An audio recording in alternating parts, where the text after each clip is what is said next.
YSRCP party Rajya Sabha సభ్యుడు విజయసాయిరెడ్డి ఆయన రాజీనామా రాజకీయ వర్గాల్లో ఒక సంచలనాన్ని సృష్టించింది.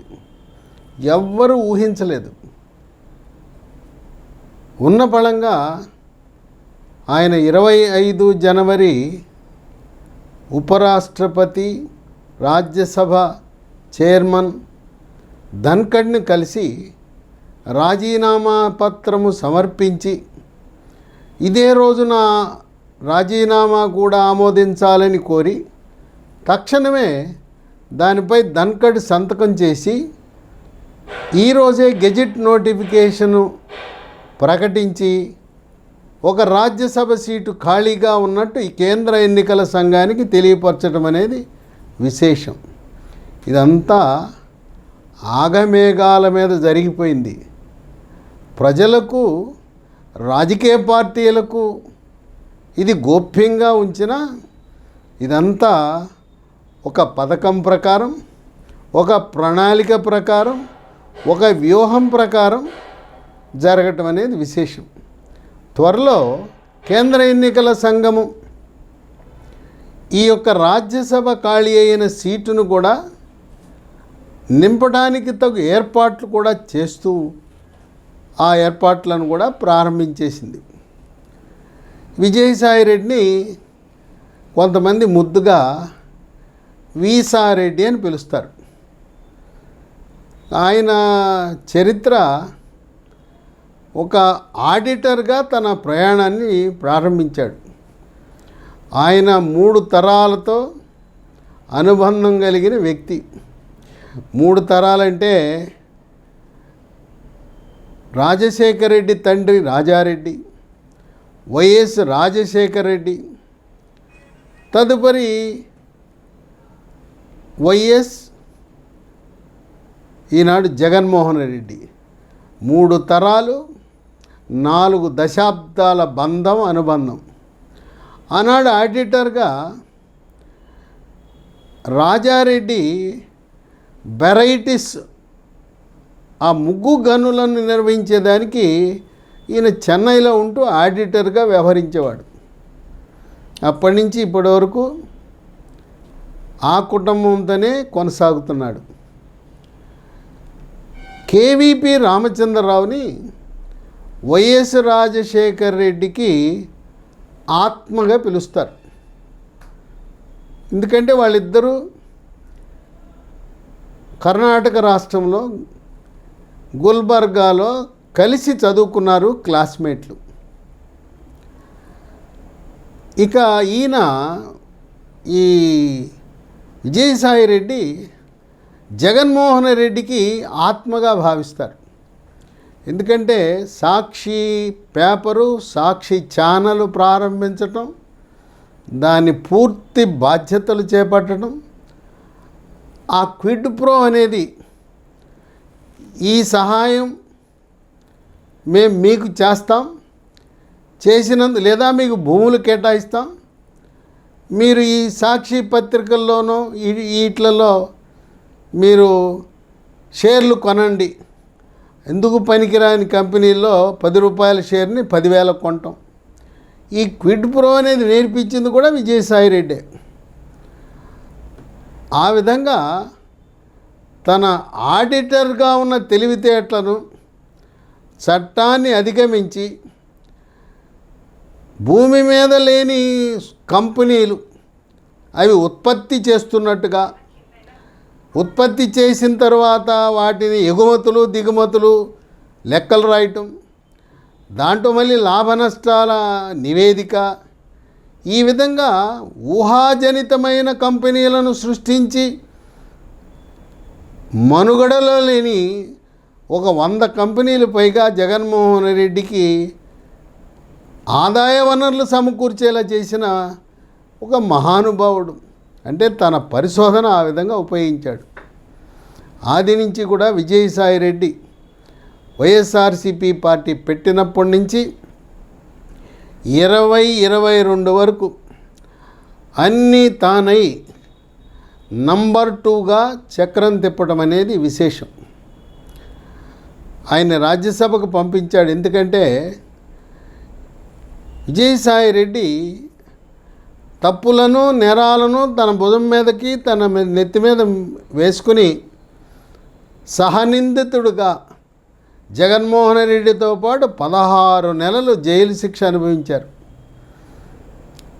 సరే, జైలు బంధం విజయసాయిరెడ్డిని రాజ్యసభకు పంపి వైఎస్ఆర్సిపి పార్లమెంటరీ నేతగా ఆయన ఎన్నిక చేసి కేంద్రములో ఎన్డీఏ ప్రభుత్వము, ఆంధ్రప్రదేశ్ రాష్ట్రములో 2014-2019 మధ్యలో ఇక్కడ తెలుగుదేశం భారతీయ జనతా పార్టీ పొత్తులో కలిసి ఉన్న విజయసాయిరెడ్డి తనదైన శైలిలో ఢిల్లీలో ఉండే బీజేపీ పెద్దలతో సన్నిహితంగా ఉంటూ తను పోషించవలసిన నారద పాత్ర పోషించాడు. తెలుగుదేశం పార్టీపై, చంద్రబాబు నాయుడుపై చాడీలు చెప్పటం, తెలుగుదేశం పార్టీ భారతీయ జనతా పార్టీ 2018లో వేరవటానికి విజయసాయిరెడ్డి ఆజ్యం పోశాడనే వార్తలు ఈనాటికి కూడా వింటూ ఉంటాం. ఆనాడు జగన్మోహన్ రెడ్డికి తెలుసు, తెలుగుదేశం, జనసేన, బీజేపీ కలిసి ఉంటే ఎట్టి పరిస్థితుల్లో వైఎస్ఆర్సీపీ పార్టీ గెలవదుగాక అని తెలుసు. ఆ వ్యూహకర్త అని పేరు చెప్పుకునే పీకే కూడా, ప్రశాంత్ కిషోర్ కూడా వాళ్ళు ముగ్గురు కలిసి ఉంటే మీరు గెలవరు, ఆ ముగ్గురిని వేరువేరుగా పోటీ చేసేలా చేయండి, విజయం మిమ్మల్ని వరించేస్తుందని చెప్పాడు. ఇక విజయసాయిరెడ్డి రాజ్యసభ ఆయన ఫ్లోర్ లీడర్గా ఉంటూ భారతీయ జనతా పార్టీ ప్రవేశపెట్టిన, కేంద్ర ప్రభుత్వం ప్రవేశపెట్టిన ప్రతి బిల్లుకి అండగా నిలుస్తూ బిల్లులకు మద్దతు ఇచ్చారు. 2004 నుంచి 2014 వరకు రాజ్యసభలో బీజేపీకి అనుకున్నంత మెజారిటీ ఎన్డీఏకి లేదు. కాశ్మీర్ అంశమైనా, త్రిపుల్ తలాక్ అయినా, రామజన్మభూమి అయినా, దేనికైనా కూడా ఇతర పార్టీలపై ఆధారపడవలసిన అవసరం ఏర్పడింది.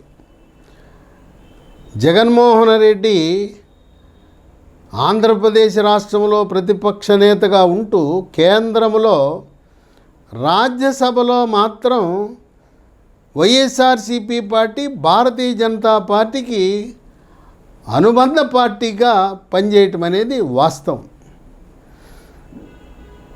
ఒకానొక దశలో విజయసాయిరెడ్డి వల్ల చంద్రబాబు నాయుడికి, ప్రధానమంత్రి మోడీకి బాగా దూరం పెరగటం అనేది వాస్తవం. ఆ విధంగా విజయసాయిరెడ్డి తనదైన శైలిలో ఇంకా ఏ స్థాయికి వెళ్ళిందంటే, ఆనాడు ఆంధ్రప్రదేశ్ రాష్ట్ర బీజేపీ అధ్యక్షుడిగా ఉన్న కన్నా లక్ష్మీనారాయణని, ఆయన చాలా బాగా పనిచేస్తున్న అధ్యక్షుడిని తప్పించి వైఎస్ఆర్సీపీ పార్టీకి అనుకూలంగా వ్యవహరించే ఒక వ్యక్తిని కన్నా లక్ష్మీనారాయణకి వారసుడుగా నియమించడంలో కూడా విజయసాయిరెడ్డి, వైఎస్ జగన్మోహన్ రెడ్డి పాత్ర ఉన్నదనే ఈనాటికి కూడా కొంతమంది విశ్లేషకులు భావిస్తూ ఉంటారు. ఆ విధంగా ఆనాడు జగన్మోహన్ రెడ్డి గెలుపు అనేది 3 పార్టీలు 3 దారులు అవ్వటం వల్ల జరిగింది. ఈ రోజున విజయసాయిరెడ్డి 2022 తర్వాత జగన్మోహన్ రెడ్డికి, విజయసాయిరెడ్డికి దూరం పెరిగింది. అరబిందో కంపెనీ ఆ ఓనర్ కుమారుడికి విజయసాయిరెడ్డి కుమార్తెనిచ్చి వివాహం చేశారు. అరబిందో వాళ్ళ ఆస్తులు హైదరాబాదులో ఉన్నాయి, విశాఖపట్నంలో ఉన్నాయి. ఇక వాళ్ళ ఆస్తులు కూడబెట్టుకునే ప్రక్రియలో కూతురు, అల్లుడి యొక్క ప్రయోజనాలు కాపాడటానికి ఏమాత్రం వెనుకంజ వేయలేదు. 2022 వరకు విజయసాయిరెడ్డి పూర్తిగా జగన్మోహన్ రెడ్డి కొరకు వైఎస్ఆర్సీపీ పార్టీ కోసం పనిచేసి 2022 నుంచి క్రమేణా తన సొంత వ్యవహారము, తన వ్యాపార సామ్రాజ్యము, తన ఆస్తుల విస్తరణ, తన కుమార్తె అల్లుడి యొక్క ప్రాబల్యము ఇవన్నీ చూసిన జగన్మోహన్ రెడ్డి విజయసాయిరెడ్డిని క్రమేణా ఆయన ప్రాధాన్యత తగ్గించుకుని వచ్చి మొత్తం తెచ్చి పార్టీని ఆర్కే ఆ రామకృష్ణారెడ్డి చేతిలో పెట్టాడు. క్యాబినెట్ కూర్పు, ఎమ్మెల్యే సీట్లు, ఎమ్మెల్సీసీ పోస్టులు, రాజ్యసభ సీట్లు అన్నీ కూడా విజయసాయిరెడ్డి స్థానాన్ని ఆర్కే ఆయన చేజిక్కించుకోవడం జరిగింది. ఇప్పుడు ఇక్కడ ముగ్గురు ఉన్నారు. జగన్మోహన్ రెడ్డి వైఎస్ఆర్సీపీ పార్టీ, రెండోది ఆంధ్రప్రదేశ్లో ఎన్డీఏ కూటమి, 3 కేంద్రంలో ఉండే బీజేపీ ఎన్డీఏ ప్రభుత్వం. ముగ్గురికి 3 ఎజెండాలు ఉన్నాయి. ఆ 3 ఎజెండాలకు వైఎస్ఆర్సీపీ రాజ్యసభ సభ్యుడు విజయసాయిరెడ్డి రాజీనామాకు లింక్ ఉంది. ఏంటి లింకు?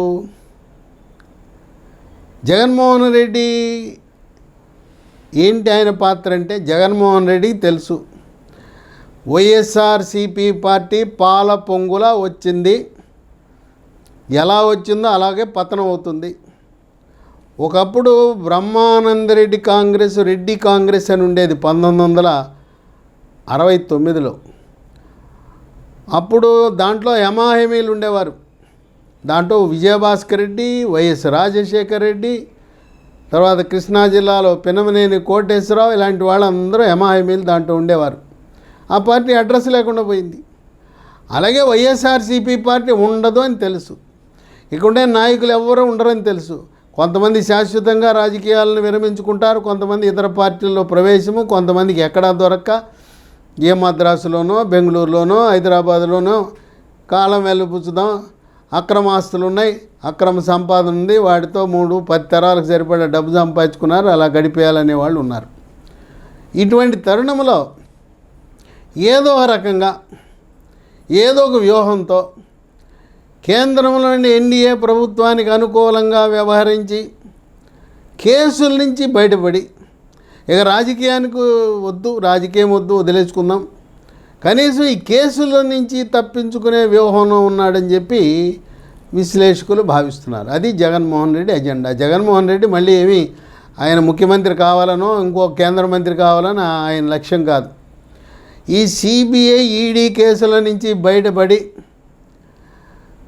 ఇక బయటకు వచ్చిన తర్వాత ఏ అమెరికాలోనో, లండన్లోనో, హైదరాబాద్లోనో, బెంగళూరులోనో గడిపేయటం, అది ఆయన యొక్క లక్ష్యం. దానికోసం దేనికి ఏం చేయడానికైనా సిద్ధమే. ఆయనకున్నది ఇప్పుడు రాజ్యసభ సభ్యులే. ఉన్న 11 మందిలో 3 రాజీనామా చేశారు వాళ్ళే, వైఎస్ఆర్సీపీ వాళ్ళే. ఇప్పుడు 4 ఆయన రాజీనామా చేస్తున్నాడు. ఇవన్నీ కూడా జరిగే పరిణామాలన్నీ కూడా ఆయనకు అనుంగు శిష్యులు, అతి సన్నిహితులే ఒక్కొక్కరుగా రాజీనామా చేస్తున్నారు. విజయసాయిరెడ్డి కూడా ఆయన విధేయతను చాటుకున్నాడు. జగన్మోహన్ రెడ్డి ఇతర దేశాల్లో ఉంటే ఆ జగన్మోహన్ రెడ్డికి చెప్పాడు, భారతమ్మకి చెప్పాడు, అలాగే మోదీకి, అమిత్ షాకి కృతజ్ఞతలు తెలియజేశాడు. వైఎస్ఆర్సీపీ రాజ్యసభ ఫ్లోర్ లీడర్గా ఉండటం వల్ల దేశంలోని అన్ని పార్టీల వాళ్ళతో సత్సంబంధాలు. ఆ విధంగా ఒకానొకప్పుడు చంద్రబాబు నాయుడిని దూరం చేయడానికి ప్రయత్నించే సమయంలో ఏ ముఖ్యమంత్రికి ఎవరికి ఇంటర్వ్యూ లభించకపోయినా ఈ విజయసాయిరెడ్డికి పిఎం కార్యాలయంలో ఇంటర్వ్యూ లభిస్తుందనే వార్తలు వెలువడిన తరుణం అది. ఇది జగన్మోహన్ రెడ్డి ఎజెండా. కేసుల నుంచి బయటపడటం, రాజకీయాలకు స్వస్తి. ఇక రెండవది, ఇప్పుడు ఎన్డీఏ ప్రభుత్వం, ఆంధ్రప్రదేశ్ ప్రభుత్వం, వీళ్ళేంటంటే అమరావతి, పోలవరం ప్రజలకి హామీ ఇచ్చారు. అమరావతి, పోలవరం 2027 నవంబర్ నాటికి పూర్తి కావాలంటే కేంద్ర సహకారం కావాలి. ఈ రాజధానికి ఇచ్చే నిధులు ఇంతవరకు రాష్ట్రాల విభజన జరిగింది, కొత్త రాష్ట్రాలు ఏర్పడినాయి. ఛత్తీస్గఢ్, తర్వాత ఉత్తరాఖండ్, జార్ఖండ్, అవి కూడా బీజేపీ ప్రభుత్వం ఏర్పాటు చేసిన ప్రభుత్వాలే, అంటే ప్రత్యేక రాష్ట్రాలు. ఆ 3 రాష్ట్రాలకు కలిపి ఇచ్చిన మొత్తం కంటే కూడా ఆంధ్రప్రదేశ్ రాష్ట్రానికి నిధులు అధికంగా ఇచ్చారు. కేంద్రము ఆంధ్రప్రదేశ్ రాష్ట్రానికి నిధుల వరద వచ్చేలా చేస్తూ ఉంది. 3 లక్షల కోట్లు కేంద్ర ప్రభుత్వ నిధులు గత 6 నెలల్లో ఇచ్చారు. ప్రభుత్వం ఏర్పడిన 6 నెలల్లో స్వదేశీ విదేశీ పెట్టుబడిదారులను 3 లక్షల కోట్ల పెట్టుబడి పెట్టేలా చేస్తున్నారు కేంద్ర ప్రభుత్వం. 6 నెలల కాలంలో 6 లక్షల కోట్ల పెట్టుబడులు ఆంధ్రప్రదేశ్ రాష్ట్రానికి రావడానికి కారణం ప్రధానమంత్రి మోదీ, అమిత్ షా. వాళ్ళ వ్యూహం ఏంటంటే 240 సీట్లే బీజేపీకి వచ్చినాయి. చంద్రబాబు నాయుడు యొక్క మద్దతు చాలా కీలకం, అవసరం. లోక్సభలో మరి ప్రభుత్వము మనుగడ సాగించాలంటే చంద్రబాబు నాయుడు, తెలుగుదేశం పార్టీ చాలా అవసరం. అందువల్ల దాన్ని ఆసరాగా చేసుకుని ఆంధ్రప్రదేశ్లో ఎన్డీఏ కూటమి నిధులు రాబట్టుకోవటం, వచ్చిన కాడికి రాబట్టుకోవటం. ఎవరికైనా ఏ రాజధానికైనా 31,000 కోట్లు ఒక్కసారిగా నిధులు సమకూర్చడం ఎక్కడైనా జరిగిందా? ఎక్కడ జరగలేదు, జరగబోదు కూడా. నభూతో నభవిష్యత్తు. అందువల్ల చంద్రబాబు నాయుడు చాలా సంతోషంగా, ఆనందంగా ఉన్నాడు. ఆయన అనుకున్న విధంగా ఏదో అందరూ ఎక్కిరిచ్చారు. ఇదేదో కలల సౌధం అని, డిజిటల్ అమరావతి అని ఏదో రకంగా వ్యంగ్యంగా మాట్లాడారు. ఆయన అనుకున్న విధంగా ప్రపంచ టాప్ 5 సిటీస్కి తలదన్నేలా అమరావతి నిర్మాణం జరగబోతూ ఉంది. ఇక కేంద్ర ప్రభుత్వం వాళ్ళ ఎజెండా ఏంటంటే ఇప్పుడు రాజ్యసభలో మెజారిటీ అవసరం. అది చాలా ముఖ్యమైన బిల్లులు రాబోతూ ఉన్నాయి. ఇది ఉమ్మడి పౌరసత్వ బిల్లు, యూనిఫామ్ సివిల్ కోడ్, జమిలి ఎన్నికల బిల్లు. వీటిలో లోక్సభలో పర్వాలేదు కానీ రాజ్యసభలో మరింత బలం పెంచుకోవాల్సిన అవసరం ఉన్నది. కనుక వైఎస్ఆర్సీపీ పార్టీకి ఉన్న 11 మంది రాజ్యసభ సభ్యులను ఇప్పుడు 3 తగ్గించేశారు. దాంట్లో 2 తెలుగుదేశం, 1 బీజేపీ. ఈ విజయసాయి రెడ్డి రాజీనామా చేస్తే ఈ రాజ్యసభ సీటు బీజేపీకే వెళ్తుందనే ఊహాగానాలు ఉన్నాయి. త్వరలో అయోధ్య రామిరెడ్డి మరొక రాజ్యసభ సభ్యుడు కూడా రాజీనామా చేసే అవకాశం ఉందని ఊహాగానాలు ఉన్నాయి. అయోధ్య రామిరెడ్డి అనే ఆయన వ్యాపారస్తుడు. ఆయన వివిధ రాష్ట్రాల్లో వ్యాపారాలు చక్కగా కొనసాగించాలంటే ఆయనకు ఆ రాజ్యసభ సీటు అవసరం లేదు. అందువల్ల అయోధ్య రామిరెడ్డి కూడా త్వరలో విజయసాయిరెడ్డి బాటలో రాజీనామా చేస్తాడనే ఊహాగానాలు ఉన్నాయి. ఇక మిగిలిన 6 మంది రాజ్యసభ సభ్యులు కూడా ఏదో ఒక రోజు, ఎందుకంటే ఇది వైఎస్ జగన్మోహన్ రెడ్డి యొక్క ఆమోదంతో జరుగుతున్న రాజీనామాలే. జగన్మోహన్ రెడ్డి లక్ష్యం కేసుల నుంచి బయటపడటం, కేంద్ర ప్రభుత్వ లక్ష్యం బిల్లులు పాస్ అవటం. ఎన్డీఏ కూటమి ఆంధ్రప్రదేశ్ చంద్రబాబు నాయుడు ఆధ్వర్యంలో కలల సౌధం అమరావతి, పోలవరము, ఇప్పుడు 3వది పెట్టాడు చంద్రబాబు నాయుడు, ఎక్కడా లేనిది. గోదావరి పెన్నా నదుల అనుసంధానం, 80,000 కోట్లు, చక్కటి అవకాశం. ఇదే అవకాశం కేంద్రం ఒప్పుకున్నారు. దాంట్లో ఫార్ములా పెట్టాడు చంద్రబాబు నాయుడు. సరే, 80,000 కోట్లో మేము రాష్ట్రంలో ప్రైవేటు పబ్లిక్ భాగస్వామ్యంతో ఒక 40,000 కోట్లు మేము తెచ్చుకుంటాం, మీరు ఒక 40,000 కోట్లు ఇవ్వమని అడిగాడు. ఇక అది వస్తే ఆంధ్రప్రదేశ్ రాష్ట్రంలో ప్రతి సెంటు భూమికి తాగునీరు, సాగునీరు, పారిశ్రామిక అవసరాలకు నీరు కొరత లేకుండా పోతుంది.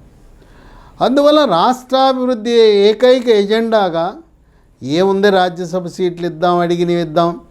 లేకపోతే మొన్న ఎన్నికలప్పుడు బీజేపీకి 10 మంది ఎమ్మెల్యేలు పోటీ చేసేంత బలం ఉందా? 6 లోక్సభ సీట్లు పోటీ చేసేంత బలం ఉన్నదా? కేవలం బీజేపీ ఎమ్మెల్యేలు లోక్సభ సభ్యులు గెలిచారంటే జనసేన, తెలుగుదేశం పార్టీ ఆ ఓటర్ల బలంతోనే గెలిచారు. కానీ వాళ్ళకంటూ అంత శాతం ఓట్లు లేవు. అయినా సజావుగా, సక్రమంగా, పారదర్శకంగా, శుభ్రంగా ప్రతి ఒక్క ఓటరు పోలింగ్ బూత్కి వెళ్ళి ఓటింగ్ జరగాలంటే బీజేపీ అవసరం కనుక బీజేపీ అడిగినన్ని సీట్లు ఇచ్చారు. మళ్ళీ జమిలి ఎన్నికలు 2029 ఎన్నికల్లో కూడా కావాల్సినన్ని సీట్లు వాళ్ళకి ఇచ్చినా ఏం పర్వాలేదు, ఇద్దాం. రాష్ట్ర అభివృద్ధి ఏకైక ఎజెండాగా చంద్రబాబు నాయుడు ముందుకు అడుగులు వేస్తున్నారు. చూసారా, ఎవరి ఎజెండా వారికి ఉంది, ఎవరి ప్రయోజనాలకు నష్టం లేదు.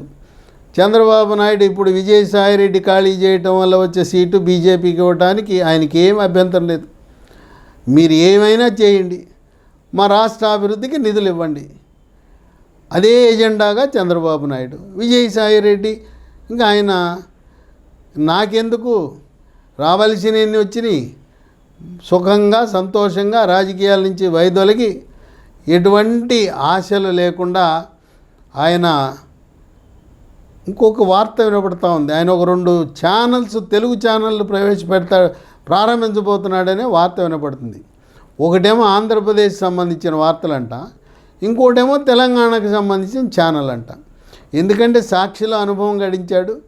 ఎందుకు అనుభవం వృధా కాకుండా, ఎలా కూతురల్లుడు వ్యాపారాలు చూసుకుంటున్నారు, రియల్ ఎస్టేట్లు చూసుకుంటున్నారు, వైజాగ్లో వాళ్ళు చూసుకుంటే ఒక 2 ఛానల్స్ ప్రారంభించి వాటిని నిర్వహించాలనే ఆలోచనలో విజయసాయిరెడ్డి ఉన్నాడు. ఇక జగన్మోహన్ రెడ్డి ఆయనకి ఒకటి ఏకైక లక్ష్యం, జీవిత లక్ష్యం, కావలసినంత సంపాదించుకున్నాడు. ఆ సంపాదించుకున్న దాన్ని కాపాడుకోవడానికి చెల్లెలకు కూడా సమాన వాటా ఇవ్వమని తండ్రి వీలునామా రాస్తే అది కూడా ఇవ్వకుండా మొత్తం ఆస్తి 85% వాటా జగన్మోహన్ రెడ్డి పొందినట్టుగా వార్తలు వినపడుతున్నాయి. ఆయన లక్ష్యం కేసుల నుంచి బయటపడటం. చంద్రబాబు నాయుడు కూడా ఎందుకు మనకు పగ, ప్రతీకారం, కక్ష, ఎవడెట్లా పోతే మనకెందుకు, ఆంధ్రప్రదేశ్ రాష్ట్ర అభివృద్ధి, ప్రజల యొక్క సంక్షేమము, 20 లక్షల మంది యువతకు ఉద్యోగం ఇస్తానన్నాను, ఉద్యోగం ఇచ్చి తీరతాను. స్వర్ణాంధ్ర, ఆరోగ్యాంధ్ర, ఆనందాంధ్ర, ఐశ్వర్య ఆనందరమే నా లక్ష్యం. ఎవరినో జైల్లో పెడితే ఏమొస్తుంది? పగ, ప్రతీకారము, కక్షకు తావివ్వకుండా రాగద్వేషాలకు అతీతంగా పరిపాలన సాగిస్తున్న ఒక దార్శనికుడు చంద్రబాబు నాయుడు. సో ఎవరి ఎజెండా వాళ్ళకుంది. రాజ్యసభలో బలం కావాలి ఎన్డీఏ కూటమికి, కేసుల నుంచి బయటపడాలి జగన్మోహన్ రెడ్డి, రాష్ట్రాభివృద్ధి లక్ష్యం చంద్రబాబు నాయుడు. ఈ ముగ్గురు ఎవరి కోరికలు ఒకరికి ఇబ్బంది కలిగించేవి కాదు. ఆయన కేసుల్లో ఇరుక్కుంటే జైలుకి వెళ్తే, జైలుకి వెళ్ళకపోతే సగటు ఆంధ్రప్రదేశ్ పౌరుడికి ఏమి, ఆయన ఎక్కడుంటే ఎవరికి పట్టింది? కనుక 30 ఏళ్ళు వెనక్కిపోయిన ఆంధ్రప్రదేశ్ రాష్ట్రాన్ని మళ్ళీ గట్టెక్కించి వెంటిలేటర్పై ఉన్న ఆంధ్రప్రదేశ్ రాష్ట్రానికి ఆక్సిజన్ అందించింది కేంద్రం నిధుల ద్వారా. ఇక తిరుగులేదు. 2027 దీపావళి నాటికి ఆశించిన ఫలితాలను రాబడతాడు దార్శనికుడు చంద్రబాబు నాయుడు. మరి ఇప్పుడు సీటు ఖాళీ అయింది, బీజేపీకి ఇవ్వాలనుకుంటున్నారు.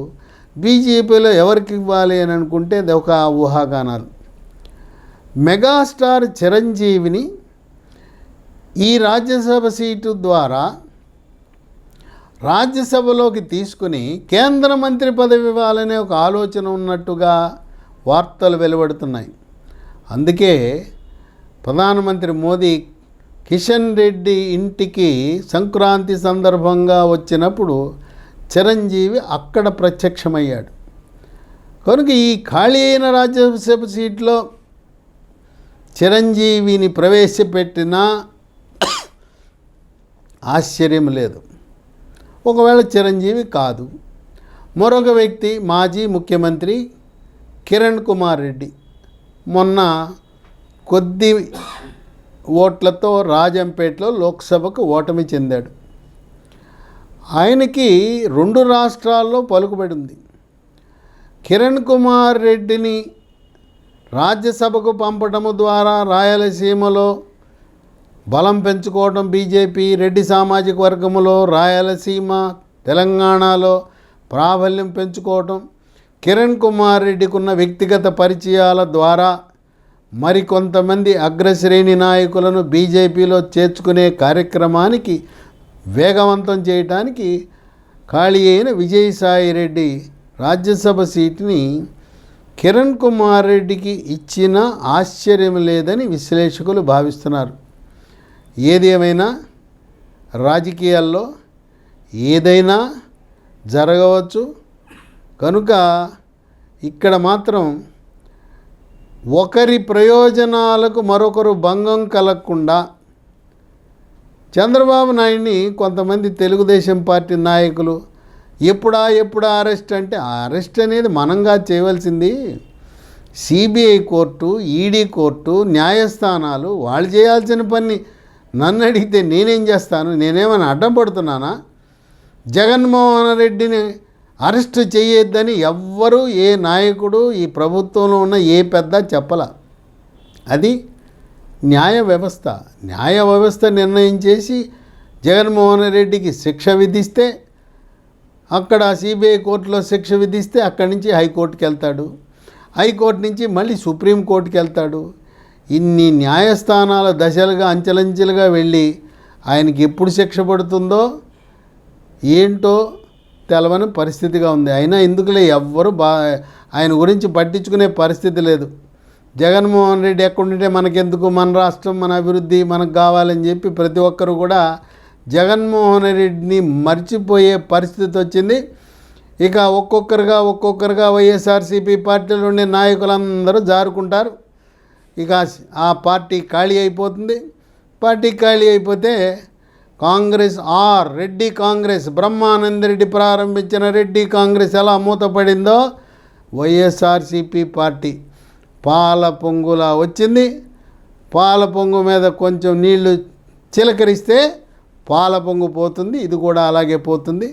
వేచి చూద్దాం ఆ రాజకీయ చదరంగంలో ఈ ఖాళీ అయిన రాజ్యసభ సీటు ఎవరిని వరిస్తుందో అని. మెగాస్టార్ చిరంజీవి వస్తే భారతీయ జనతా పార్టీ 2 రాష్ట్రాలలో బలోపేతమవటమే కాక దక్షిణాదిన బలం పెంచుకోవటానికి బాగా ఉపయోగపడుతుందని రాజకీయ విశ్లేషకులు భావిస్తున్నారు.